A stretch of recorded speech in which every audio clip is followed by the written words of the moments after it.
출애굽기 34장 18절부터 21절까지 이렇게 읽겠습니다. 제가 읽겠습니다. 너는 무교절을 지키라. 내가 내게 명령한 대로 너는 아비벌 그때 이레 동안 누룩 없는 빵을 먹을지니 이는 내가 아비벌에 이집트에서 나왔기 때문이니라. 태를 여는 모든 것은 내 것이니 내 가축 가운데 첫 새끼로 수컷은 소든지 양이든지 다 그러하니라. 그러나 너는 나귀의 첫 새끼를 어린 양으로 대속할 것이요 그것을 대속하지 아니하려거든 그것의 목을 꺾을 것이며 내 아들들 중에 처음 난 모든 자를 대속할지니라. 아무도 빈손으로 내 앞에 보이지 말지니라. 21절 다 같이요.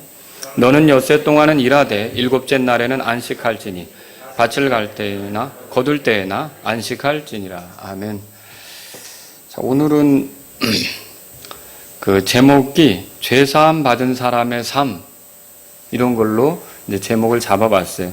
사실 우리가 킹제임스 성경을 쓰고 있기 때문에 죄사함이라는 용어는 저희들하고는 조금 맞지는 않습니다. 우리가 성경적인 용어로 쓰면 죄들의 용서를 받은 사람의 삶 이렇게 해야 되는데 우리는 이미 이제 이런 구분을 할 수 있지만 또 다른 많은 사람들이 그냥 죄사함 이 말에 익숙해 있기 때문에 좀 보편적으로 이렇게 사용되었던 표현을 따라서 죄사함 받은 사람의 삶 이런 제목으로 여러분에게 말씀을 드리도록 하겠습니다. 하나님의 백성이 잘못할 때는 이렇게 바로 잡혀지는 게 필요합니다. 그 잘못된 상태를 그대로 가져가는 거는 나중에 더 큰 문제가 생기거든요. 근데 그게 이제 바로 잡혀지면 뭐 한때 잘못한 일이 있었겠지만 오히려 또 좋은 열매를 내놓을 수 있는 그런 기회가 될 수 있으니까 바로 잡혀지는 게 필요하다는 거죠. 자, 이스라엘 백성을 가만히 보면 얼마 전에 금송아지 만들어 놓고 어떤 일을 했느냐, 이게 주의 절기다. 이렇게 얘기한 적이 있었어요. 근데 그거는 하나님께서 명한 절기가 아니라 자기들끼리 이게 주의 절기다 이렇게 했던 거죠. 주님이 제시한 적도 없는데 주님의 절기라고 이렇게 떠들었던 거예요. 이거는 분명히 잘못한 겁니다. 이거는 바로 잡혀줘야 되는 거죠. 그래서 이게 바로 잡혀져야 되기 때문에 하나님께서 이 모세를 통해서 말씀하시는 거예요. 세 가지 절기를 말씀하시죠. 뭡니까? 여기 여러분 보시면 18절에 너는 무교절을 지키라. 찾으셨죠? 그 다음에 이제 우리가 다음 주에 또 보겠지만 22절에 보면 77절 찾으셨어요? 예. 그 다음에 거기 22절 끝에 보면 수장절. 요게 이스라엘의 3대 절기예요.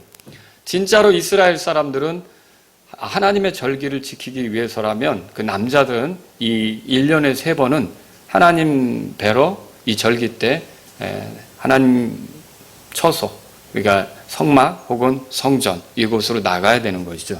여기 그래서 24절에 한번 읽어보죠. 같이 읽습니다. 내가 민족들을 내 앞에서 쫓아내고 내 경계를 넓히리니 내가 한 해에 3번 주 내 하나님 앞에 보이려고 올 때에 아무도 내 땅을 탐내지 못하리라 그랬어요. 그래서 이게 한 해에 3번 주 내 하나님 앞에 보여라 그렇게 말씀했는데 사실 이스라엘의 절기는 모두 7개인데요. 그 봄철에 있는 절기 이게 3개가 묶여져서 오늘 무교절이라고 불려지는 거고 근데 중간에 있는 절기 이거를 이제 77절 그리고 가을에 있는 절기를 수장절 이렇게 부르고 있다는 거죠. 공교롭게도 지금 시기가 이제 무교절 시기예요. 돌아오는 주가 부활절로 제가 알고 있어요. 자, 그래서 이게 오늘 제가 여러분하고 나눌 말씀의 내용이 뭐냐면 무교절을 중심으로 해서 하나님께서 이스라엘 백성에게 요구하는 것이 무엇인지 살펴보려고 그래요. 여러분 무교절에는 어떤 절기가 섞여 있죠? 유월절 있죠? 이건 기본적으로 우리 다 알고 있어야 돼요. 유월절. 유월절은 무교절의 예비일 같아요. 그러니까 유월절이 끝나면 바로 무교절이 시작되는 거예요. 아시겠죠? 그래서 유월절의 예비일 혹은 그냥 예비일 이렇게 유월절을 부르기도 해요. 자, 그런데 보세요.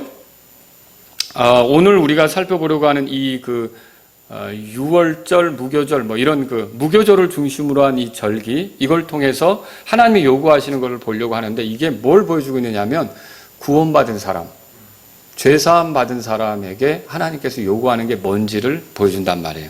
그래서 이걸 볼 때 죄사함 받은 사람의 삶이란 이런 거구나. 죄들의 용서를 받은 사람의 삶이란 이런 거구나. 우리가 정리할 수가 있겠죠. 그래서 저하고 여러분들이 다 죄사함 받은 거 맞죠? 제대로 용서를 받은 거 맞죠? 그렇다면 우리가 어떻게 사는 것이 하나님께서 의도했던 삶인지를 이 말씀을 통해서 한번 보자는 거죠. 그래서 그 말씀대로 이렇게 이제 살고 있다면 감사한 일이고, 약간 벗어났다, 비껴가고 있다, 그러면 제가 처음에 말씀드린 대로 잘못 가고 있는데 계속 방치되면 안 되는 거고, 바로 잡혀져야 된다는 거죠. 자, 그러면 주님께서 요구한 게 뭔지 저는 오늘 다른 날처럼 세 가지로 정리를 해봤어요. 첫 번째는 뭐냐면 무교절을 지키라, 그거예요. 18절 우리 같이 읽겠습니다. 18절 읽겠습니다. 너는 무교절을 지키라. 내가 내게 명령한 대로 너는 아비벌 그때에 1해 동안 누룩 없는 빵을 먹을지니 이는 내가 아비벌에 이집트에서 나왔기 때문이니라.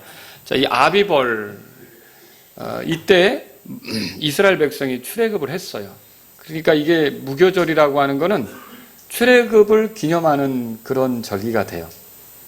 이스라엘의 절기는 달하고 관계가 있어요. 오늘 밤에 이 보름달이 떴을 거예요, 아마. 둥그렇게. 근데 이제 거의 그 달이 둥그렇게 떠가는데 이 보름, 그러니까 그 보름, 이때가 이제 시작이 된다고 보시면 되겠어요. 이렇게 해서 무교절이 이렇게 진행이 되는데, 여러분 그 6월절하고 무교절이 붙어 있다고 그랬죠? 6월절은 뭘 보여주는 거냐? 6월절은 우리가 어떻게 구속받는지, 그러니까 우리가 어떻게 자유를 얻어서 하나님을 섬길 수 있게 되는 건지, 도대체 무엇을 통해서 그렇게 되는 건지, 이걸 보여주는 게 6월절이라면, 무교절은 뭘 보여주고 있냐면 구속받은 사람이 어떻게 살아야 하는지, 이걸 보여주고 있는 게 이제 무교절이다, 그렇게 말할 수가 있는 거죠. 자, 파라오의 지배하에서 노예로 지냈던 이스라엘을 건지기 위해 하나님께서 준비하신 게 뭐냐면 6월절 어린 양이었어요. 자, 그 6월절 어린 양을 준비했고요. 이 양을 6월절에 잡죠. 그리고 이제 그 피를 이렇게 그 문 기둥, 그렇죠? 인방 이런 데 바르는 거죠. 바르고 무교절에 이제 그들은 움직이지 않고 기다리는 거예요. 숨죽이면서. 그렇게 했던 거예요. 그거를 이렇게 떠올리시면서 여러분이 말씀을 들으시면 되겠습니다. 자, 이스라엘 백성이 건져지는 날, 이집트로부터 빠져나오는 날 6월절 어린 양의 희생이 있었던 것처럼 저와 여러분들이 조상들의 망령된 행실에서 건져지고, 그러니까 하나님을 자유롭게 섬길 수 있게 되는 그걸 위해서 하나님이 준비하신 어린 양은 누구냐? 예수님이십니다. 그래서 이 6월절 어린 양은 어떻게 보면 예수님, 우리를 위한 하나님의 어린 양인 예수님을 보여준다, 그렇게 말할 수가 있는 것이죠. 자, 그 베드로전서 1장 18절 19절에 이렇게 써 있습니다. 들어보십시오. 이는 너희가 아는 바와 같이 너희가 너희 조상들로부터 전통으로 이어받은 너희의 허망한 행실에서 은이나 금같이 썩어질 것들로 구속된 것이 아니라, 구속은 값을 주고 건져내는 거예요. 그래, 자유롭게 하는 거죠.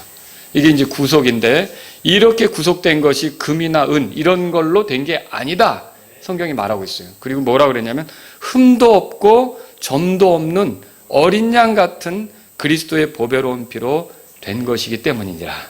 그러니까 우리가 구원받은 거, 자유롭게 된 거, 구속되어서 하나님을 섬길 수 있게 된 거, 이게 무엇 때문이라고 말하는 겁니까? 예수 그리스도의 피 때문이다라고 말하는 거죠. 여러분, 그 이스라엘 백성들도 이집트의 속박에서 노예로 지내다가 자유롭게 하나님을 섬겨야 됐는데, 그때 그들이 구출되던 날 그 밤에 효력을 발휘한 게 뭐냐면 6월절 어린 양의 피였다는 거예요. 만약 그게 없었으면 그날 밤 이스라엘 사람들도 애곡하고 괴로워하고 힘들어하는 그런 일들이 있었겠죠. 자, 여러분 고린도전서 5장을 펴보겠습니다. 고린도전서 5장.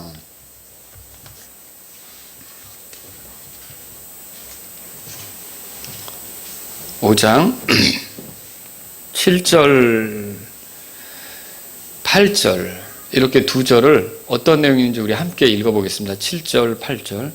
그러므로 너희는 누룩 없는 자들인즉 새 덩어리가 되기 위하여 묵은 누룩을 제거하라. 우리의 6월절 어린 양 곧 그리스도께서 우리를 위하여 희생물이 되셨느니라. 그러므로 우리가 그 명절을 지키되 묵은 누룩으로도 말고 악의와 사악함의 누룩으로도 말며 오직 순수함과 진실함의 누룩 없는 빵으로 하자 그랬어요.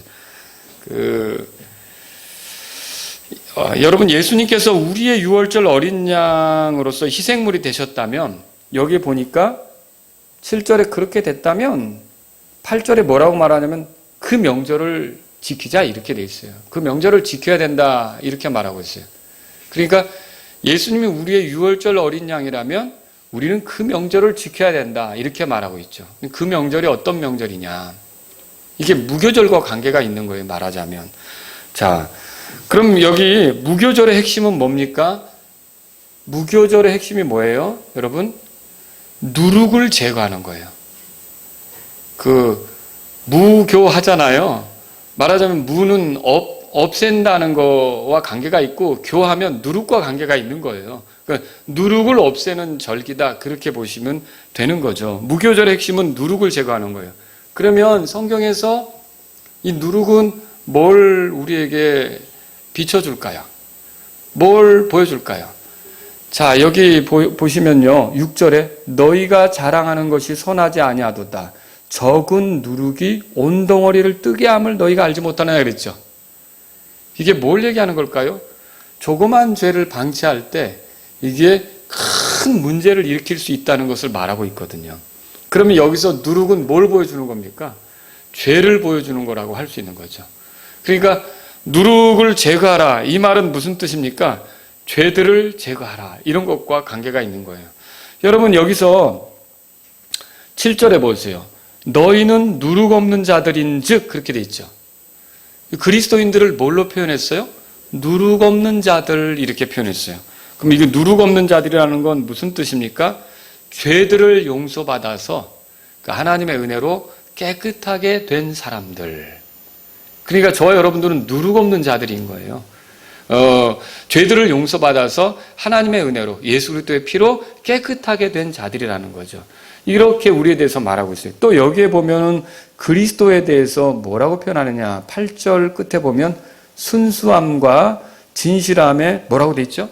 누룩 없는 빵. 예수님을 이렇게 누룩 없는 빵 이렇게 표현했어요. 그러면 왜 예수님을 이렇게 누룩 없는 빵이라고 표현했을까요? 예수님에겐 죄가 있어요, 없어요? 예수님에겐 죄가 없단 말이에요. 그래서 누룩 없다 그랬고요. 빵이라고 하면 요한복음 6장에 보면 예수님이 자기 자신을 소개할 때 나는 하늘로부터 내려온 빵이다 그렇게 말씀하신 적이 있어요. 자, 구약 시대의 이스라엘 백성은 하늘에서 내려진 양식 만나를 먹고 살았잖아요. 그것처럼 오늘날의 사람들은 나를 먹고 살게 된다, 이 말씀을 하시려고 자신에 대해서 뭐라고 말씀하셨냐면 생명의 빵이다 이렇게 말씀하셨던 거예요. 그래서 예수님은요, 이렇게 누룩 없는 생명의 빵에 해당하는 것이죠. 이건 그러면 예수님을 먹고 산다는 의미는 뭐예요? 이거는 또 식인종이 된다는 얘기가 아니라, 보세요, 우리가 빵을 먹으면 그게 우리 몸에 들어가서 우리에게 힘이 되고 우리를 건강하게 유지시키고 이렇게 하잖아요. 활동력 있게 하고. 그런 것처럼 우리가 예수님을 믿고 받아들이고 예수님의 말씀을 취해서 건강하고 힘있게 살아간다는 걸 이렇게 표현한 거라는 거죠. 그래서 예수님을 뭐라고 표현했냐면 여기서 누룩 없는 빵 그렇게 표현했던 것을 알 수 있어요. 자, 무교절을 지킬 때는 어떻게 하느냐, 여러분 보세요. 거기 보니까 7절에 그러므로 너희는 누룩 없는 자들인즉 새 덩어리가 되기 위하여 뭐라고 돼 있죠? 묵은 누룩을 제거하라 그렇게 돼 있어요. 이 묵은 누룩을 제거하라 이 말은요, 죄들을 치워라, 죄들을 제거하라 이렇게 말하는 것과 같다는 거죠. 우리가 이미 예수님의 피로 죄사함을 받았다면, 죄들의 용서를 받았다면 유월절 어린 양을 경험한 사람들과 같은 거예요. 자, 유월절 어린 양을 경험했다면 그 명절을 지켜야 된다고 그랬는데, 자, 유월절 다음에 바로 오는 명절이 뭐였어요? 무교절이었죠. 그럼 우리 보고 무교절을 지키는 것 같은 삶을 살아야 된다고 이 말씀 말하는 거예요. 그럼 무교절을 지키는 것 같은 삶이 뭐냐면, 무교절은 뭐였어요? 누룩을 제거하는 거잖아요. 그런 것처럼 우리의 삶에서 죄를 제거하는 삶을 살아야 된다. 죄를 치우는 삶, 죄를 떨어버리는 삶, 이런 삶을 살아야 된다. 이걸 뭐라 그러냐면 거룩한 삶을 살아야 된다. 그렇게 표현할 수 있잖아요. 그래서 6월절 어린 양을 경험한 사람들은 이렇게 누룩을 제거하는 삶, 다시 말하면 거룩한 삶을 살아야 된다고 성경이 말하고 있는 것이죠. 여러분 출애굽기 12장으로 가보세요. 출애굽기 12장 12장 15절 14절 이날은 너희에게 기념일이 될지니 이날은 그들이 지금 이집트를 빠져나오는 날이에요. 예?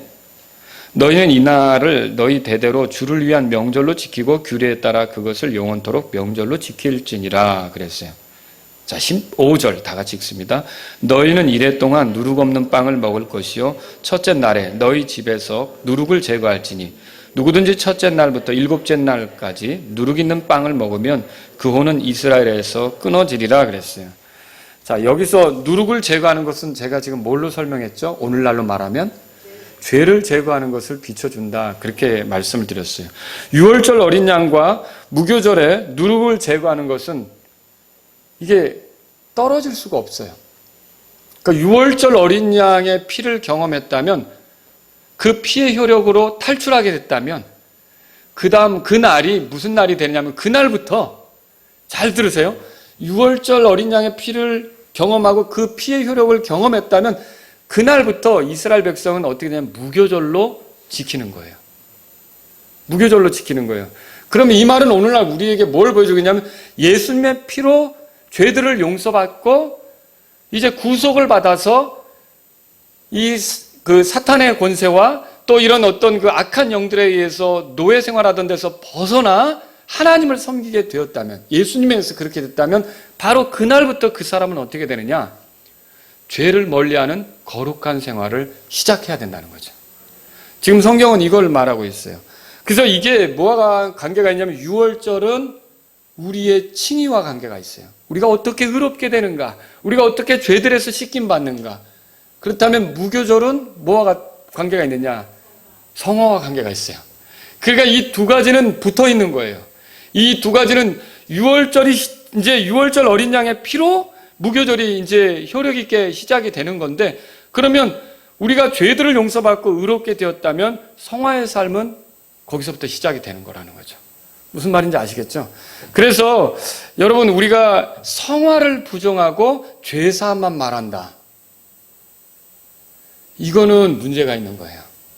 이 구약의 이 절기들을 살펴보면요, 성화를 부정하고 죄사함만 말하는 건 뭐와 같으냐면 6월절의 어린 양의 피는 되게 이렇게 뭐 어떻다고 말은 하지만 무교절에 대해서 지킬 마음이 있는 거예요, 없는 거예요? 없는 거예요.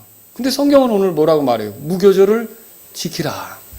그리고 교회에게 무교절을 지키라는 그런 어떤 구약의 율법이 그대로 적용되는 건 아니지만 원리적으로 뭘 말하냐면 예수님이 6월절 어린 양이 되신다면, 그렇게 너희들이 예수님을 받아들였다면 그 절기, 그 명절, 그걸 지키는 것처럼 묵은 누룩을 제거하는 삶, 거룩한 삶, 이것을 너희들이 살아야 된다고 말하잖아요. 그러니까 여러분과 제가 죄사함 받았다면 하나님이 요구하는 삶은 어떤 것이냐? 죄를 멀리하는 삶, 성화의 삶, 거룩하게 살아가는 삶, 이것을 하나님이 원하신다는 걸 믿으셔야 돼요. 그래서 진짜로 죄사함 받은 사람마다 어떻게 되느냐면 내가 이제 거룩히 구별된 삶이 시작되었다, 이렇게 인정할 수밖에 없어요. 근데 만약에 죄사함 받았다라고 말해놓고 나는 어떻게 살아도 상관없어 라고 내 멋대로 살겠다고 나간다면 그 사람은 무교절을 지킬 의향이 없는 어떤 이스라엘 백성 같은 꼴이 되는 거죠. 그럼 그가 하나님을 기쁘게 해드릴 수 있겠냐는 거예요. 그럴 수 없습니다. 여러분, 6월절 어린 양을 경험했다면 그 명절을 지켜야 되는 것처럼 우리가 예수님의 피로 죄들을 용서받았다면 이제 그 명절 같은 죄를 제거하는 삶, 이것을 살아야 된다. 이걸 우리가 이 말씀을 통해서 발견할 수 있는 거죠. 자, 결론적으로 이제 6월절과 무교절은 뗄래야 뗄 수가 없어요. 이게 칭의와 성화는 떨어질 수가 없는 거예요. 뭐 성화 없는 칭의, 아니면 칭의 없는 성화, 이거 아니에요. 이거는 같이 붙어 있다. 떨어질래야 떨어질 수 없다. 그렇게 볼 수 있는 거죠. 그런데 한 가지 특이한 건 뭐냐면 이 6월절은 며칠이에요? 며칠 동안이에요? 하루예요. 6월절 어린 양의 피의 효력을 보는 건 그 밤 한순간이었어요. 그때 그들이 다 이제 이집트 사람들이 죽어져 넘어져 갈 때 처음 난 것들, 사람이든지 짐승이든지 이런 것들이 다 쓰러져 갈 때 그 피의 효력으로 이스라엘 사람들은 목숨을 건졌잖아요. 생명을 건졌잖아요. 그건 한순간에 일어난 일이었어요. 그런데 무교절은 며칠 동안 가는 거예요. 일주일 동안, 7일 동안, 1회 동안 가는 거예요. 그럼 이건 뭘 얘기하는 겁니까? 우리가 죄사함 받는 것, 죄들의 용서를 받는 건 한순간에 예수님의 피로 받지만 이 거룩한 생애라는 것은, 거룩한 삶이라는 건 예수님의 피로 죄들의 용서를 받으면서 그때부터 시작이 되는 것이다. 언제까지요? 이 7일이 우리의 전생애 동안을 보여주고 있는 거예요. 그래서 저와 여러분들이 구원받았다면, 죄들의 용서를 받았다면 하나님께서 우리에게 뭘 요구하는지 여기서 분명히 하고 넘어가야 되는데, 하나님은 이제 우리가 죄를 멀리하는 삶, 그러니까 무교절을 지키는 것 같은 삶을, 누룩을 제거하는 것 같은 삶을 살기를 원하신다는 걸 발견하셔야 돼요. 그래서 우리가 묵은 누룩을 제거하라고 이렇게 했던 것처럼 나도 모르게 오랫동안 내 삶에 끼어들어온 그 죄의 습관들 있잖아요. 그런 것들이 말씀을 통해서 드러날 때마다 우리는 어떻게 될까요? 그런 것들을 제거하는, 그것들을 내 삶에서 치우는 그러한 삶이 하나님이 요구하는 삶이다. 이걸 정리할 필요 있는 거죠. 그래서 죄사함 받은 사람들, 죄들의 용서를 받은 사람들에게 하나님이 요구하는 그 삶은 뭐냐면 무교절을 지키는 것처럼 죄들을 치워버리는 거룩한 생애를, 거룩한 삶을 살기를 원하신다. 이거를 발견하는 게 필요하다는 거죠. 자, 그럼 두 번째 거는 뭘까요? 두 번째 거는요, 출애굽기 오늘 본문으로 돌아가 보세요.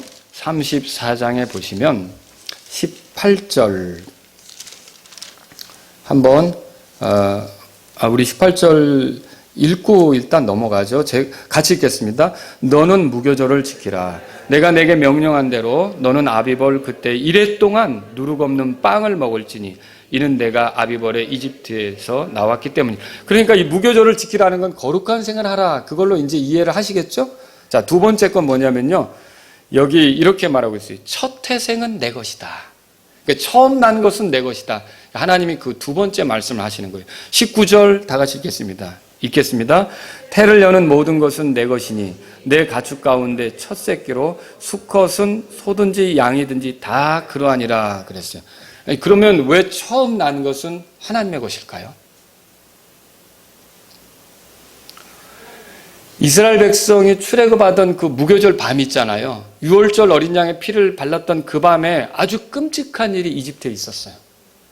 하나님이 이 이집트 땅에 10가지 재앙을 내리는 중에 10번째 재앙에 해당하는 그 놀라운 일이 있었는데 그게 뭐냐면 사실은 하나님께서 이집트 땅을 심판하시는 거예요. 더러운 이집트 땅을 심판하시는 거예요. 근데 그때 심판할 때 모든 이집트에서 태어난 처음 난 자들, 사람이든지 짐승이든지 이거를 다 죽이기로 한 거거든요. 이렇게 사람이든지 짐승이든지 여기 처음 난 아들들 있죠. 딸들. 이집트에서 났었으면 큰일 날 뻔한 거예요. 큰일 날 뻔한 거예요. 그런데 처음 난 것을 다 죽이기로 됐는데 하나님께서 이스라엘 백성에게는 안 죽는 방법을 알려줬어요. 그게 뭐냐면 어린 양을 잡아서 그 어린 양의 피를 가져다가 문 이렇게 기둥, 임방 이런 데 이렇게 발라놓는 거예요. 그러면 그 처음 난 자, 장자 있죠. 첫 아들 혹은 처음 난 무슨 가축대, 짐승 이런 거를 치러 하나님의 사자가 가다가 그 집에 그 피가 발라져 있으면 어떻게 할까요?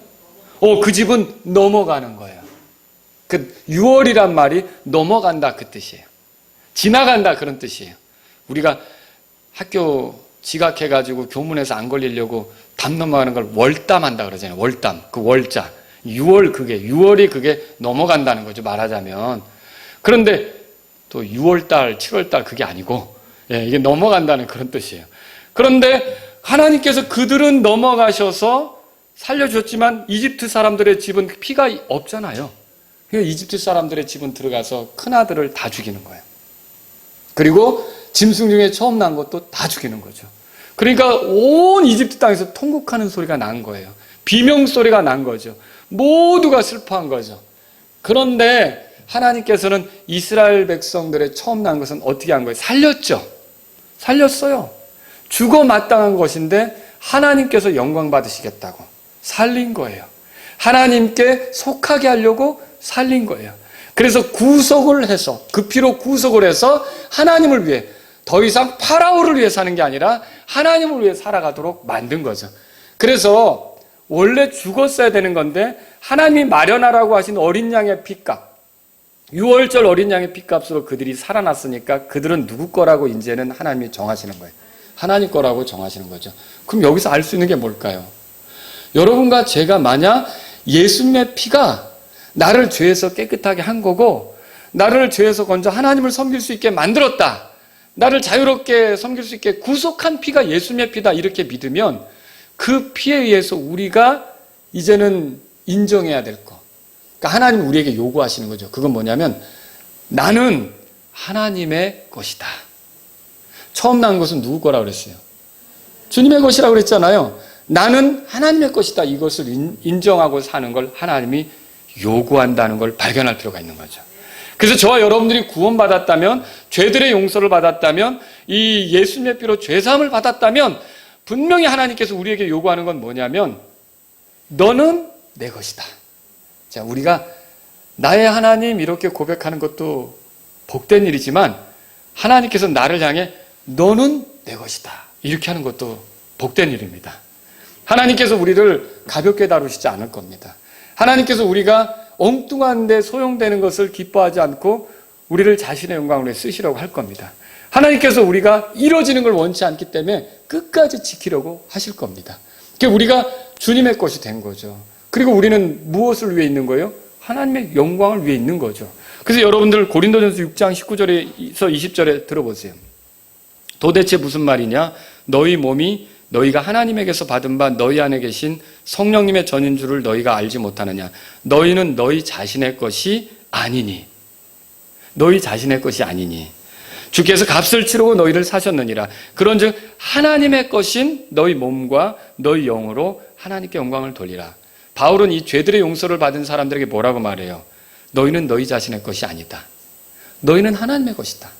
너희의 존재 목적은 이제 하나님의 영광을 위한 것이다. 이렇게 말한다는 거죠. 그래서 죄사함 받았다면 하나님이 우리에게 뭘 요구하시는지 두 번째 요구를 발견할 필요가 있는데, 우리가 하나님의 것이며 하나님의 영광을 위해 따로 있게 된 존재라는 것을 받아들일 필요가 있다는 거죠. 그럼 내가 죄사함 받았다면서 여전히 내가 주인 노릇하고 이 하나님의 뜻이나 하나님을 영광스럽게 하는 것에 관심 없이 살아가려고 한다면 그게 정말 예수님이 주시려고 한 그 죄사함을 받았는지 의심스럽게 되는 거라는 거죠.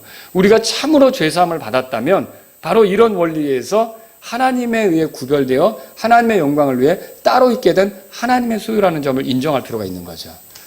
여러분, 또 하나님께서는 이렇게 말씀하시죠. 여기 20절에 보세요. 20절 같이 읽겠습니다. 그러나 너는 나귀의 첫 새끼를 어린 양으로 대속할 것이요 그것을 대속하지 아니하려거든 그것의 목을 꺾을 것이며 내 아들들 중에 처음 난 모든 자를 대속할지니라.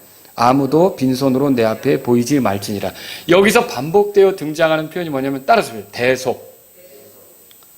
사실 6월절 그 어린 양의 피를 발랐던 그 밤이 있잖아요.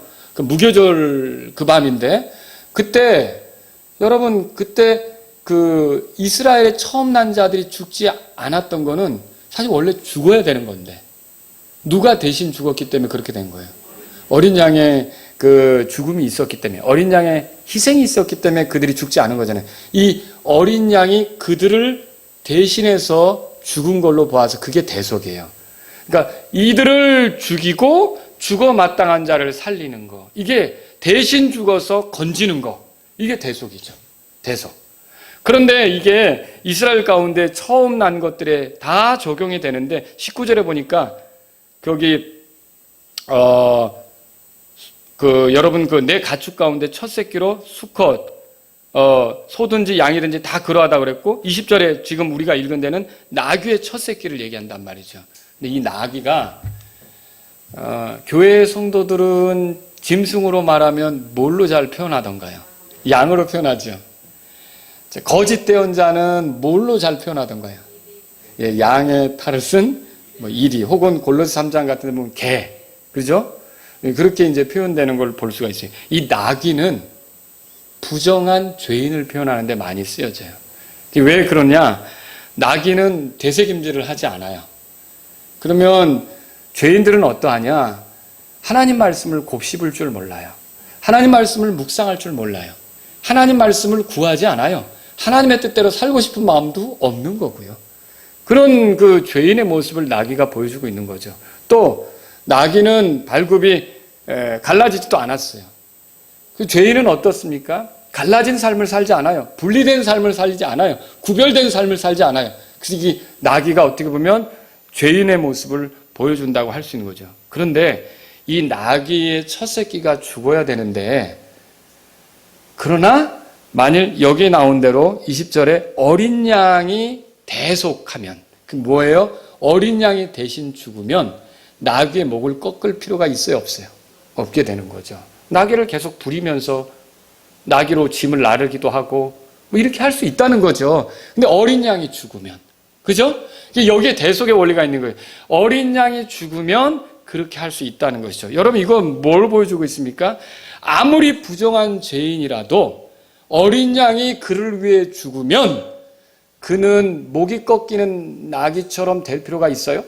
없죠. 그럴 필요 없죠. 아무리 심각한 죄인이라도 예수님이 나를 위한 어린 양으로서 피 흘리고 죽었고 부활하셨다고 믿으면 그 사람은 나귀 목이 꺾이는 것처럼 그렇게 될 필요가 없고, 그 말은 무슨 뜻이냐면 심판받을 필요가 없다는 뜻이에요.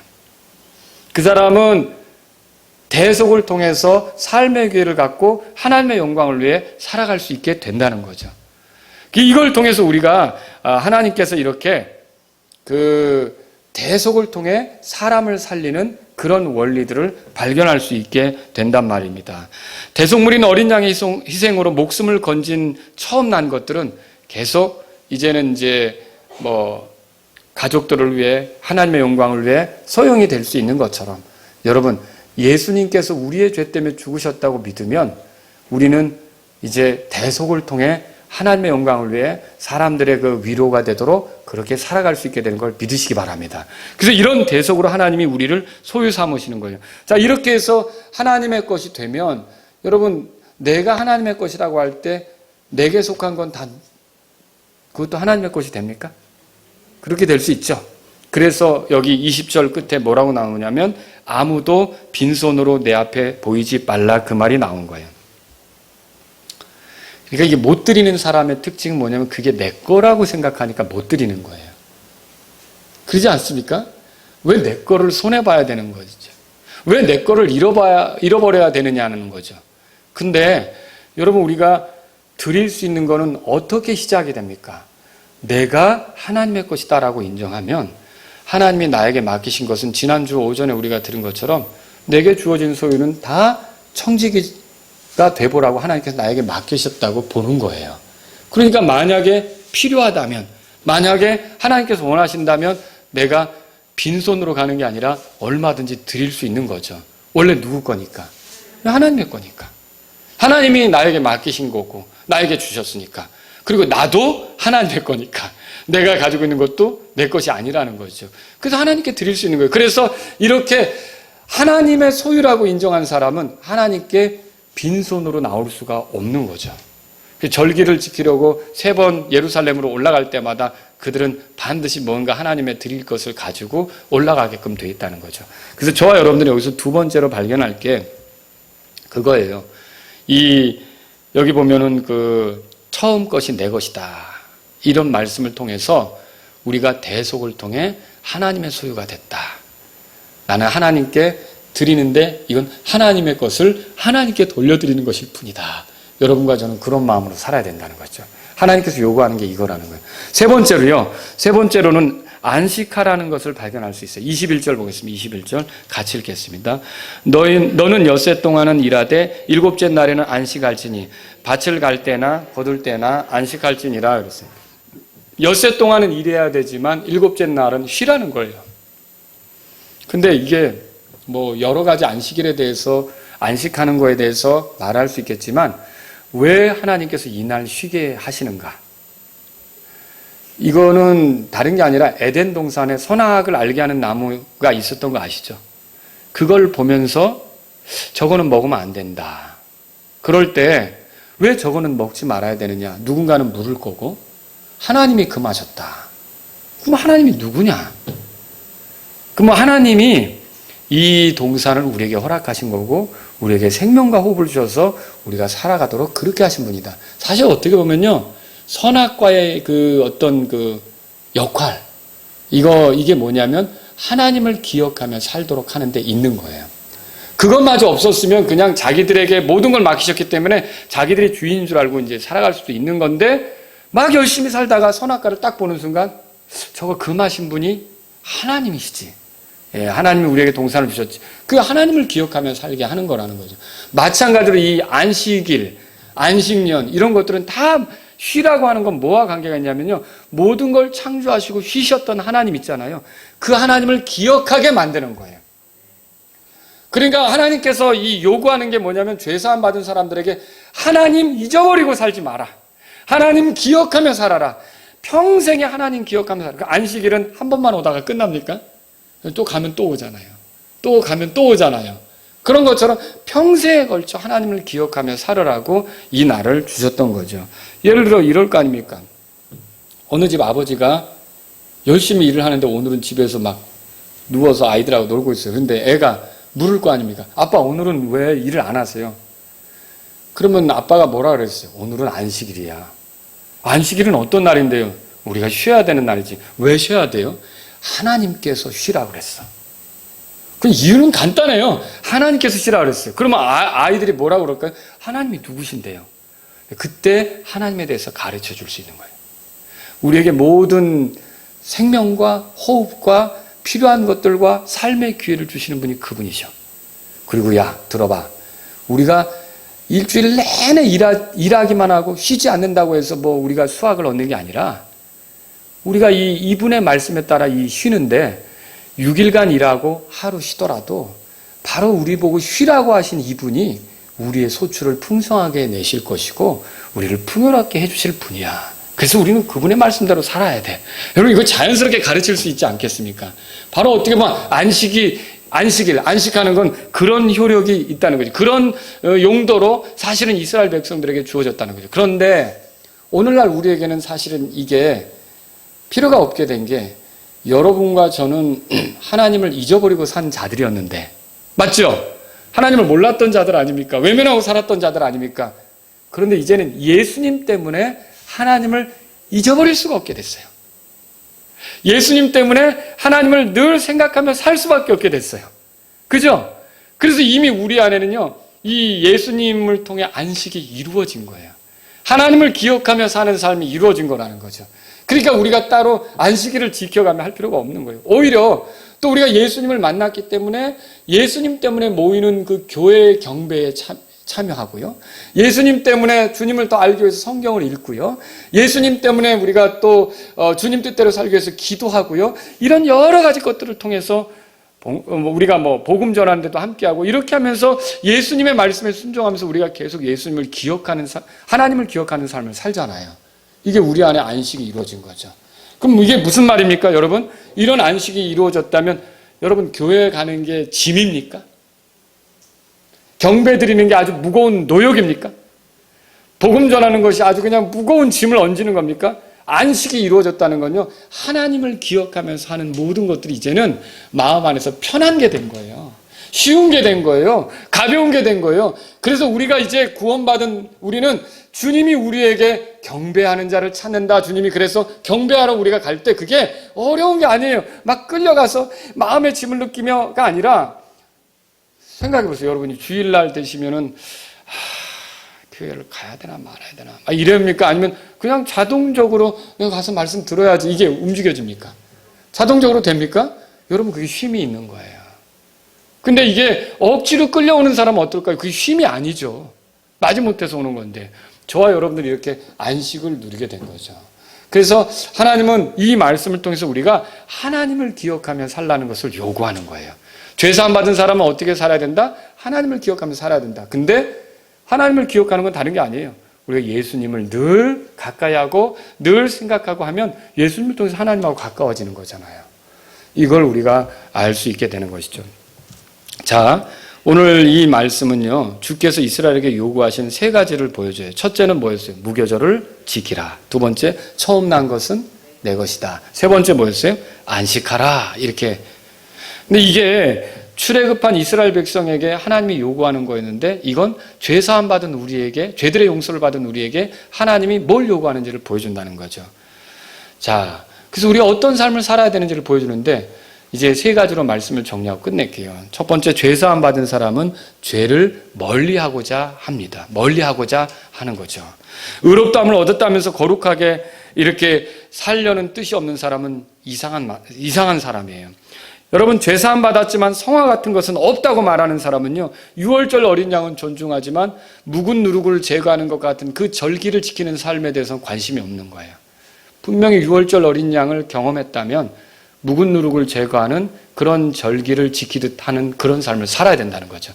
그러니까 의롭다함을 얻었으면 성화는 자연적으로 따라오는 거죠. 죄사함 받았으면 거룩한 생활을 추구하는 건 자연스럽게 따라오는 것이다. 그렇게 말할 수 있다는 것이죠. 그래서 저와 여러분들이 정말로 이제 구원받았다, 죄사함 받았다면요, 이렇게 거룩한 삶을 추구하고 내 삶에서 죄라고 인식이 되는 것이 드러나면 버리려고 한다는 거죠. 여러분, 그런 삶이 있으십니까? 예, 그런 삶이 있어야 된다는 거예요. 두 번째는요, 죄사함 받은 사람은요, 자신이 하나님의 소유인 것을 인정하는 거예요. 대속을 통해서 하나님의 것이 됐다는 거죠. 이제 하나님이 준비한 어린 양으로 인해 살아났다면 우리는 하나님의 소유예요. 목이 꺾여질 뻔했는데 어린 양이 대신 죽어서 우리가 살아난 거예요. 살아갈 수 있게 된 거예요. 하나님을 섬기며 갈 수 있게 된 거죠. 그래서 이제 예수님의 십자가의 죽으심으로 내가 삶의 기회를 얻었다.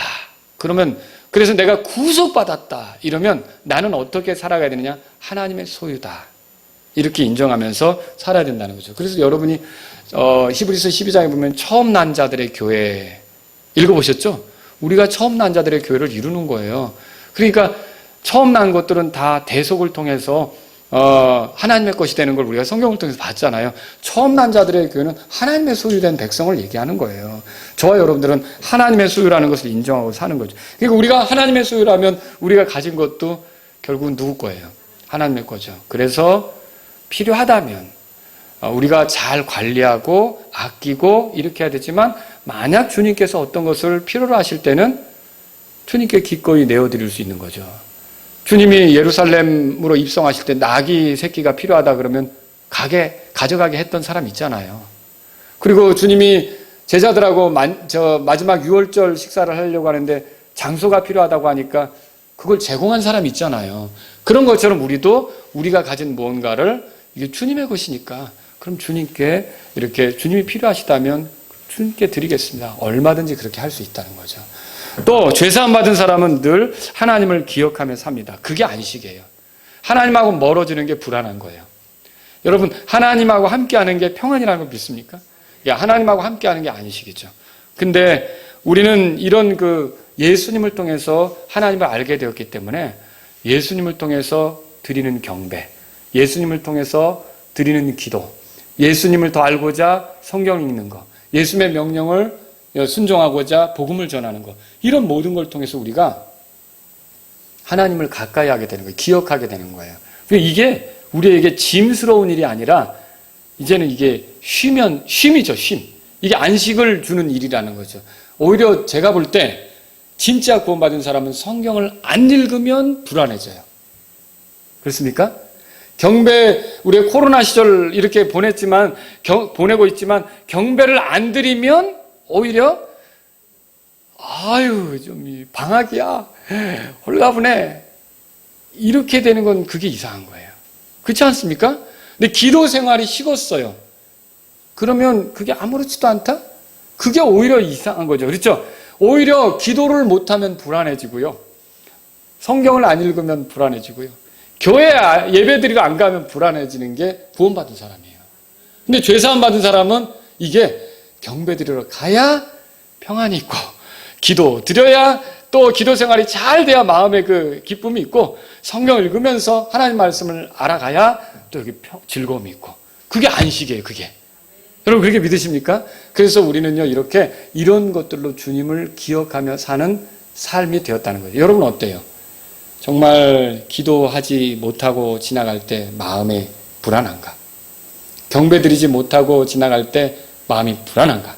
하나님 말씀을 읽지 못하고 지나갈 때 마음이 불안한가? 여러분 그러면 안식을 찾으셔야 돼요. 안식하셔야 돼요. 다시 말하면 하나님을 기억하면서 예수 그리스도를 통해 하나님께 더 가까이 나아가는 그런 삶이 되시기를 바랍니다. 기도하겠습니다. 오늘 이 말씀을 통해서 죄사함 받은 사람들에게 하나님이 요구하는 것을 말씀드렸어요. 하나님, 저는 이스라엘 백성처럼 유월절을 경험한 이스라엘이 무교절을 지키는 것처럼 저도 죄를 멀리하는 삶이 되기를 원합니다. 이런 분이 있다면 기도하십시오. 하나님, 제가 제 삶에서 묵은 누룩 같은 거, 하나님이 기뻐하지 않는 죄의 습관들을 떨쳐버리기를 원합니다. 이런 분이 있다면 기도하십시오. 하나님, 대속을 통해 제가 하나님의 소유가 된 것을 감사드립니다. 하나님의 소유인 저를 지키실 것이고 제가 하나님의 소유로서 하나님의 영광을 위해 살아가길 원합니다. 이런 분이 있다면 기도하십시오. 하나님, 제가 안식하라고 하셨는데 이 안식을 통해서 하나님을 기억하며 살아야 했던 이스라엘 백성처럼 늘 하나님을 가까이 하면서 하나님을 기억하며 살기를 원합니다. 이런 분이 있다면 기도하십시오. 기도하겠습니다.